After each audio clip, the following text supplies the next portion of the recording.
大家好，我是小諾。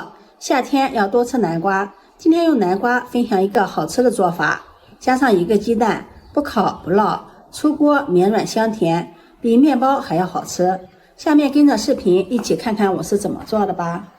首先準備1塊南瓜，用勺子把瓜瓤挖掉，再將南瓜皮削掉，去皮後將南瓜切成小塊，再改刀切成薄片，切得越薄越好，這樣更方便蒸熟。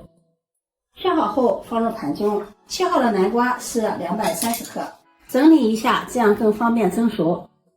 放到蒸鍋裡，冷水上鍋，上去後蒸15分鐘，把南瓜蒸至軟爛。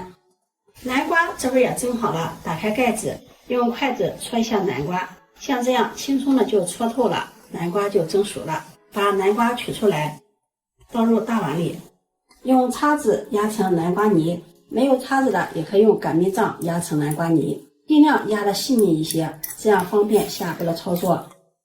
壓成這樣細膩的南瓜泥，再把南瓜泥晾一會兒，晾至溫熱的時候，往裡面加入4克酵母，再加入1勺白糖，喜歡吃甜的也可以多放一些，用筷子攪拌均匀。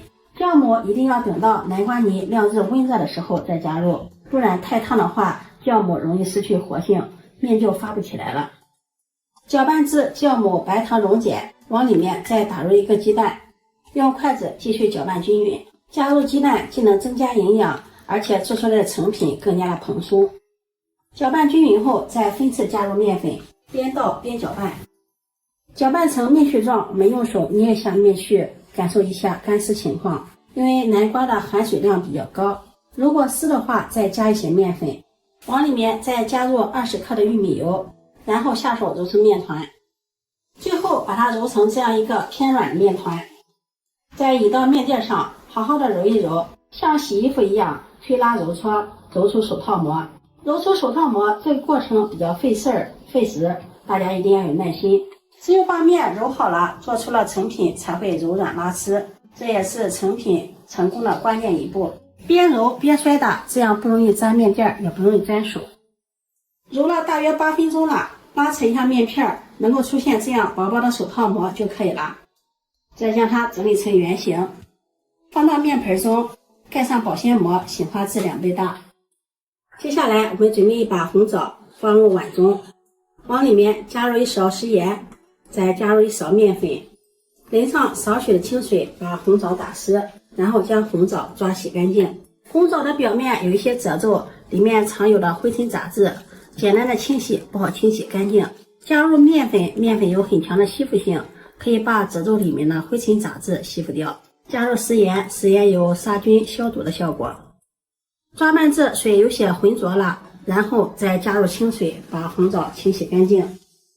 清洗乾淨，控水撈出，再用清水把紅棗多清洗幾遍，直到清洗的水變得清澈了，然後控水撈出，放在菜板上，把棗肉切下來，中間的棗核就不要了，再將紅棗切碎，用刀剁一剁，剁得碎一些，也不要剁得太碎了，像视頻中這樣有點顆粒感，吃起來口感更好。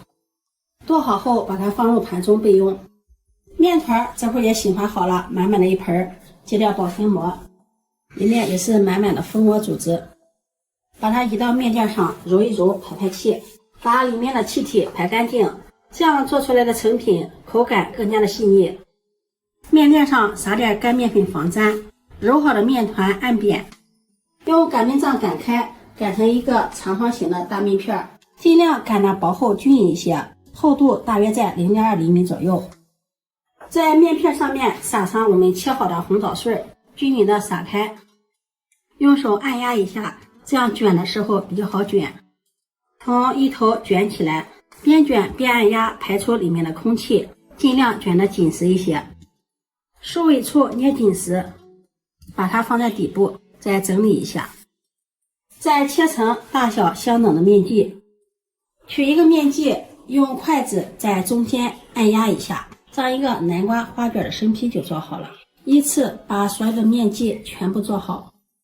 接下來我們準備一個模具，在裡面刷上食用油，四周也要刷上食用油，這樣可以防粘。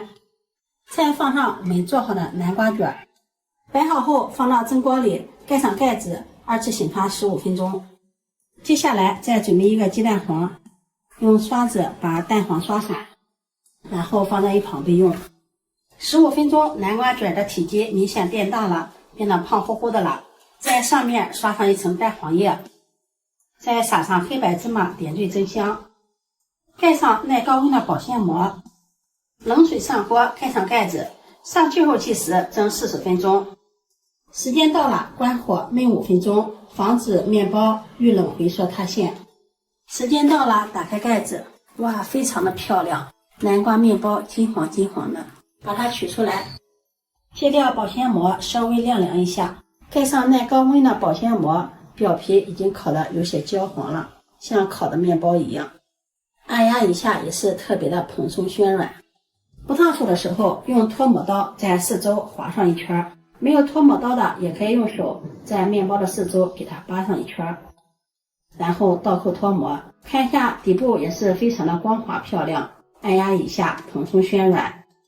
這樣金黃金黃的南瓜大麵包就做好了，聞着有淡淡的南瓜香味兒，掰開看看還有拉絲的感覺，層次也是非常的豐富，每一層都有紅棗穗，軟軟糯糯，特別的香甜，咬上一口暄軟又香甜，真的是太好吃了。這樣蒸的麵包比外面烤的麵包還要好吃，清蒸的吃多了也不上火。這樣做好的一個南瓜麵包夠我們家一家5口人吃一頓的了。這樣做的南瓜麵包當做主食、零食、早餐也是不錯的選擇喲。關鍵是自己在家做的，沒有任何的添加劑，乾淨衛生，好吃健康。如果你喜歡就收藏起來試試吧。喜歡我的視頻記得點讚、關注、轉發，點我頭像可以看到更多美食視頻。我每天都會發布不一樣的視頻，我們下期視頻再見。